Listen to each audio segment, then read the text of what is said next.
insizwa soyigidisa bese yahamba unkosikazi ehambelana namanye amadoda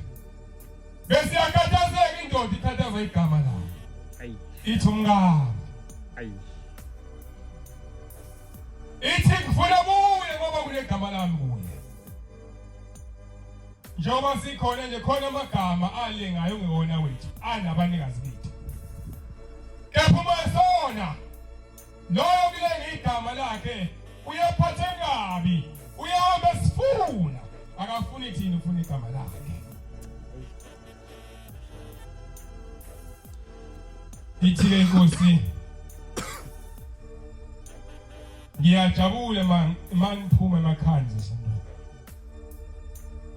ngoba nize sontweni mina nginomsebenzi owodwa kufanele ngiwenze kini uma nginiloba amagama enu njengoba silale nje